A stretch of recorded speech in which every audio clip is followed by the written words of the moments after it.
നമസ്കാരം. നമസ്തേ. DRDOയുടെ നേതൃത്വത്തിൽ ഇന്നലെ ഇന്ത്യ ബാലിസ്റ്റിക് മിസൈൽ ഷീൽഡ് പരീക്ഷിച്ചു എന്നുള്ളൊരു വാർത്തകൾ പുറത്തു വന്നിരുന്നു. അന്താരാഷ്ട്ര മാധ്യമങ്ങളെല്ലാം ഈ കാര്യം വളരെ പുറത്തുവിടുകയും ചെയ്തായിരുന്നു. ഇപ്പം പല മാധ്യമങ്ങളും പറയുന്നത് ഇത് രണ്ടാം ഘട്ടത്തിൻ്റെ ഭാഗമാണെന്നുള്ളതും, ഒന്നാം ഘട്ടത്തിൽ ഏകദേശം 2000-ഓളം കിലോമീറ്റർ ദൈർഘ്യമുള്ള മിസൈലുകൾ തടയാൻ ശേഷിയുള്ള ഷീൽഡ് ഓൾറെഡി ഇന്ത്യക്ക് ഉണ്ടായിരുന്നു എന്നുള്ള തരത്തിലും വാർത്തകളുണ്ട്. അപ്പം യഥാർത്ഥത്തിൽ ഇതിൻ്റെ ഒരു സത്യാവസ്ഥ എന്താണെന്നുള്ളതും, അതുപോലെ തന്നെ മറ്റേതൊക്കെ രാജ്യങ്ങൾക്കാണ് നിലവിൽ ഈ ഒരു സാങ്കേതിക വിദ്യ കയ്യിലുള്ളത്? ഇന്ത്യയുടെ ബാലിസ്റ്റിക് മിസൈൽ ഷീൽഡ് പദ്ധതിയുടെ ഭാഗം ആയിട്ടുള്ള രണ്ടാം ഘട്ടത്തിലെ ഇന്റർസെപ്റ്റർ മിസൈലുകളുടെ പരീക്ഷണമാണ് ഈ കഴിഞ്ഞ ദിവസം ഒഡീഷയിലെ ബലാസോർ ജില്ലയിലെ ചാന്ദിപ്പൂർ ഇന്റഗ്രേറ്റഡ് ടെസ്റ്റ് ലോഞ്ചിങ് സൈറ്റിൽ നിന്നും നടന്നത്. ഇത് ഇന്ത്യക്ക് ബാലിസ്റ്റിക് മിസൈൽ ഷീൽഡ് ഇപ്പോഴുണ്ടെന്നുള്ളത് സത്യമാണ്. അത് ഈ BMD പാർട്ട് ഫേസ് 1-ലാണ് ആ മിസൈൽ ഷീൽഡ് ഉണ്ടാക്കിയത്. അത് ഇപ്പോൾ മുംബൈ, ഡൽഹി തുടങ്ങിയ നഗരങ്ങൾക്ക് ഈ ബാലിസ്റ്റിക് മിസൈൽ ഷീൽഡ് ഉണ്ട്.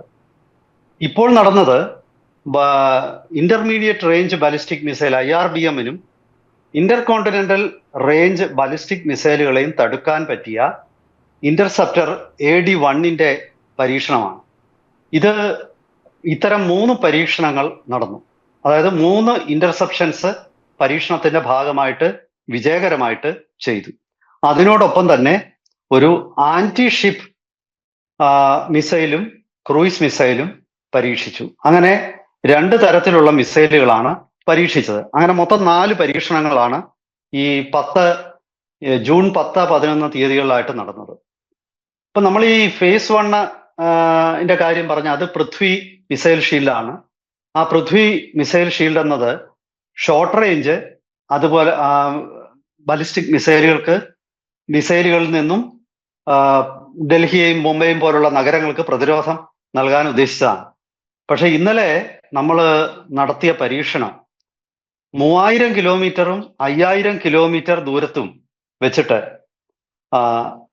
ഇന്റർകോണ്ടിനെന്റൽ ബാലിസ്റ്റിക് മിസൈലുകളെയും അതുപോലെ തന്നെ ഇന്റർമീഡിയറ്റ് റേഞ്ച് ബാലിസ്റ്റിക് മിസൈലുകളെയും തടുക്കാനുള്ള ഒരു പരീക്ഷണമാണ്. ഇത്തരം മിസൈൽ ഷീൽഡുള്ള രാജ്യങ്ങളിൽ ലോകത്തിൽ വളരെ കുറവാണ്. US, റഷ്യ, അതുപോലെ തന്നെ ചൈന, ഇസ്രയേൽ, ഇങ്ങനെ 4 രാജ്യങ്ങൾക്കാണ് ഈ ബാലിസ്റ്റിക് മിസൈൽ ഷീൽഡ് ഉള്ളത്. ഇതിന്റെ ഒരു പ്രത്യേകത എന്ന് പറയുന്നത് ഏർലി വാർണിംഗ് റഡാർ സിസ്റ്റം വേണം. അത് ഈ ഇത്തരം മിസൈലുകളെ ട്രാക്ക് ചെയ്യാനും അതുപോലെ എൻഗേജ് ചെയ്യാനും ഉള്ള ആവശ്യമായ ഒരു ഘടകമാണ്. അതുപോലെ തന്നെ ഇതൊരു നെറ്റ്വർക്ക് വാർഫെയർ ആണ്. ഞാൻ പറഞ്ഞ ഏർലി വാർണിംഗ് റഡാറുകൾ ഒരു ഭാഗത്ത്, അതുപോലെ തന്നെ കമാൻഡ് ആൻഡ് കൺട്രോൾ സിസ്റ്റം, പിന്നീടാണ് ഈ കമാൻഡ് ആൻഡ് കൺട്രോൾ സിസ്റ്റത്തിലേക്ക് ഏർലി വാർണിംഗ് റഡാറുകളിൽ നിന്ന് വരുന്ന ഇൻഫർമേഷനും പലതരം സെൻസറുകളുടെ ഭാഗമായിട്ട് വരുന്ന ഇൻഫർമേഷനും ഒക്കെ ഉൾപ്പെടെ integrated air command and control സിസ്റ്റത്തിലോട്ട് ഫീഡ് ചെയ്യുന്നു. അവിടെ നിന്നാണ് ഈ ഇന്റർസെപ്റ്റർ മിസൈലുകൾ അയക്കാനുള്ള തീരുമാനങ്ങൾ വരുന്നത്. ഇത് ആർട്ടിഫിഷ്യൽ ഇന്റലിജൻസിന്റെ സഹായത്തോടു കൂടിയാണ് ഇതെല്ലാം ചെയ്യുന്നത്. അപ്പോ ഇത് വെറും ഇന്റർസെപ്റ്റർ മിസൈലുകളുടെ പരീക്ഷണം മാത്രമാണ് ഇവിടെ നടന്നതെങ്കിലും ഇന്നലെ ഈ കഴിഞ്ഞ ദിവസങ്ങളിൽ നടന്നത്. പക്ഷെ അത് ഞാൻ ഈ പറഞ്ഞ air command and control system എന്ന ഒരു വിശാലമായ നെറ്റ്വർക്കിന്റെ ഭാഗമായിട്ട് മാറുകയാണ്. ഇങ്ങനെ മാറുമ്പോഴാണ് ഇതിന്റെ ഇഫക്റ്റീവായിട്ടുള്ള ഒരു മിസൈൽ പ്രതിരോധ സംവിധാനം രൂപപ്പെടുന്നത്.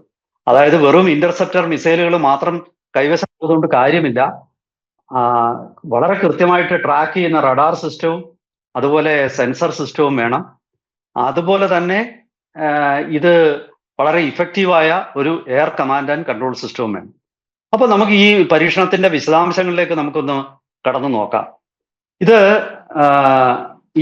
ഈ ബാലിസ്റ്റിക് മിസൈലുകൾ ഞാൻ മുമ്പേ പറഞ്ഞത് 3000 എന്നാണ്. 3000 അല്ല, 2000 കിലോമീറ്ററിലും 5000 കിലോമീറ്ററിലും വെച്ച് ഇന്റർസെപ്റ്റ് ചെയ്യുക. 5000 കിലോമീറ്റർ എന്ന് പറയുമ്പം എക്സോ അറ്റ്മോസ്ഫിയർ എന്ന് പറയും. അതായത് ഭൂമിയുടെ അന്തരീക്ഷത്തിന് പുറത്ത് വെച്ചിട്ട് തന്നെ ഒരു ബാലിസ്റ്റിക് മിസൈൽ നമ്മുടെ നേരെ വരുന്നു എന്ന് കാണുമ്പോൾ ആ ബാലിസ്റ്റിക് മിസൈൽ നമുക്കറിയാം, അത് മുകളിലേക്ക് കുതിച്ചുയർന്നിട്ട് ബഹിരാകാശത്ത് ചെന്നിട്ട് പിന്നെ താഴോട്ട് വരികയാണ്. ടെർമിനൽ പോയിന്റിലേക്ക് പിന്നീടാണ് അത് എത്തുന്നത്. അപ്പൊ അത് റീഎൻട്രി നടത്തും നമ്മുടെ അറ്റ്മോസ്ഫിയറിലേക്ക്. അങ്ങനെ റീ എൻട്രി നടത്തുന്നതിന് മുമ്പ് തന്നെ ഭൂമിയിൽ നിന്നും ഒരു ഇന്റർസെപ്റ്റർ മിസൈൽ അയക്കുകയാണ്. അതിനെ ഭൂമിയുടെ അന്തരീക്ഷത്തിന് പുറത്ത് ബഹിരാകാശത്ത് വെച്ച് തന്നെ തകർത്ത് കളയും. അപ്പൊ അതാണ് ഈ 5000 കിലോമീറ്റർ റേഞ്ചുള്ള ഈ ഇന്റർസെപ്റ്റർ ചെയ്യുന്നത്. അത് കഴിഞ്ഞാൽ ഇനി ആ 5000 എക്സോ അറ്റ്മോസ്ഫിയറിൽ നിന്നും ഈ ഇന്റർസെപ്റ്റർ മിസൈലിന്റെ വലയം ഭേദിച്ചിട്ട്, അല്ലെങ്കിൽ ഇന്റർസെപ്റ്റർ മിസൈലിനെ വെട്ടിച്ചിട്ട് ഈ ബലിസ്റ്റിക് മിസൈൽ ഭൂമിയിലേക്ക് കടന്നു വന്നാൽ 2000 കിലോമീറ്റർ പരിധിയിൽ വെച്ച് വീണ്ടും ഞാൻ ഈ പറഞ്ഞ BMD phase 2 ഭാഗമായിട്ടുള്ള ഇന്റർസെപ്റ്റർ മിസൈലുകൾ AD-1 പിന്നെ മറ്റൊരു മിസൈല് അത് ചെന്നിട്ട് 2000 കിലോമീറ്റർ ഭൂമിയുടെ പരിധിക്കുള്ളിൽ വെച്ച് തന്നെ അതിനെ തകർക്കും. അങ്ങനെ 2 ഘട്ടത്തിലും ഇത് പിന്നെ ആദ്യ ഘട്ടത്തിനെ വെട്ടിച്ച് മിസൈൽ വീണ്ടും ഭൂമിയിലേക്ക് വന്നാൽ 2ാം ഘട്ടം വീണ്ടും മിസൈൽ പ്രയോഗിക്കും. അതാണ് ഇതിന്റെ ഒരു പ്രത്യേകത. ഇനി ഞാനിപ്പോ പറഞ്ഞു BMDയുടെ 2ാം ഫേസ് ആണ്. ആദ്യ ഫേസ് ഉണ്ട്. ഈ 2ാം ഫേസ് കഴിഞ്ഞു വരുന്ന മിസൈലുകളെ മറ്റു പല മിസൈൽ സംവിധാനങ്ങളും ഉണ്ട്, അത് പ്രതിരോധിക്കും. പൃഥ്വി മിസൈലുണ്ട്, നമ്മുടെ ബറാക്ക് 8, അങ്ങനെ പിന്നെ അതുപോലെ ആകാശ് മിസൈലുണ്ട്. ഇതിനൊക്കെ പുറമെ S-400 നമ്മുടെ കൈവശമുണ്ട്. പക്ഷെ ഇത് S-400 ഒക്കെ ബലിസ്റ്റിക് മിസൈൽ ഡിഫൻസ് അല്ല ബേസിക്കലി. അതെല്ലാം തന്നെ ക്രൂയിസ് മിസൈലുകള്, ഡ്രോണുകള്, പിന്നെ മറ്റ് വിമാനങ്ങള്, അതൊക്കെ പ്രതിരോധിക്കുന്നതാണ് കൂടുതലും. പക്ഷെ അതേസമയം തന്നെ അതിനൊക്കെ തന്നെ ബാലിസ്റ്റിക് മിസൈലുകളെ നേരിടാനുള്ള കേപ്പബിലിറ്റി ഉണ്ട്. പക്ഷെ ബേസിക്കലി അത് ബാലിസ്റ്റിക് മിസൈൽ ഡിഫൻസിന്റെ ഭാഗമല്ല. അപ്പൊ BMDയുടെ ഭാഗമായിട്ടുള്ള ഒരു സംവിധാനമാണ് ഇപ്പോൾ പരീക്ഷിച്ചത്. അതിന്റെ ആദ്യ ഘട്ടത്തിന് പറയുന്നത് പൃഥ്വി മിസൈൽ ഡിഫൻസ് എന്നാണ്. നമ്മുടെ ഇന്ത്യ ആദ്യമായിട്ട് ഉണ്ടാക്കിയ ബാലിസ്റ്റിക് മിസൈലിന്റെ പേരാണ് അതിനും ഇട്ടിരിക്കുന്നത്. ആദ്യമായിട്ട് നമുക്കറിയാം പൃഥ്വി 1, 2, 3 എന്നിങ്ങനെയുള്ള ബാലിസ്റ്റിക് മിസൈലുകളാണ് ഇന്ത്യയുടെ ഇന്റഗ്രേറ്റഡ് ഗൈഡഡ് മിസൈൽ ഡെവലപ്മെന്റ് പ്രോഗ്രാമിന്റെ ഭാഗമായിട്ട് ആദ്യം നമ്മൾ ഉണ്ടാക്കുന്നത്. പൃഥ്വി 1ന്റെ റേഞ്ച് ഏതാണ്ട് 150 തൊട്ട് 175 കിലോമീറ്റർ വരെയാണ്. പൃഥ്വി 2ന്റേത് 350 കിലോമീറ്റർ ആണെങ്കിൽ പൃഥ്വി 3ന്റേത് 650 കിലോമീറ്ററിനോട് അടുത്ത ഒരു റേഞ്ചാണ്. അപ്പൊ ആ മിസൈലുകൾ ഇന്ന് കാലഹരണപ്പെട്ടു പോയി. ഇന്ന് എനിക്ക് തോന്നുന്നില്ല നമ്മുടെ ആക്രമണത്തിനായിട്ട് പൃഥ്വി മിസൈലുകൾ ഉപയോഗിക്കുന്നുണ്ടോ എന്നുള്ളത് എനിക്ക് സംശയമാണ്. കാരണം അത് വളരെ പ്രഡിക്റ്റബിൾ ആയിട്ടുള്ള ഒരു വഴിയിലൂടെ ട്രാജക്ടറിയിലൂടെ സഞ്ചരിക്കുന്നതാണ്. മിസൈൽ ഡിഫൻസ് സിസ്റ്റത്തിന്, ഇന്നത്തെ ആധുനിക മിസൈൽ ഡിഫൻസ് സിസ്റ്റത്തിനൊക്കെ നമ്മുടെ ആദ്യകാലത്തെ 1990കളിൽ നമ്മൾ ഉണ്ടാക്കിയ പൃഥ്വി മിസൈലുകളെയൊക്കെ നിഷ്പ്രയാസം തകർത്ത് കളയാൻ പറ്റും. അത് മാറിയിട്ട് നമ്മൾ പ്രളയ്, പ്രഹർ, ധനുഷ് എന്നൊക്കെ പറയുന്ന പുതിയ മിസൈലുകൾ ഉണ്ടാക്കി. അതിനെ പറയുന്ന സെമി ബാലിസ്റ്റിക് മിസൈലാണ്. അത് കുത്തനെ അല്ല താഴോട്ട് വരുന്നത്, അതിങ്ങനെ താഴേക്ക് വന്നിട്ട് പിന്നെ അതൊരുമാതിരി പരന്ന ട്രാജക്ടറിയിലോട്ട് കയറും. അങ്ങനെ പോകുന്ന മിസൈലുകളാണ്. അത് വേറൊരു വിഷയമാണ്.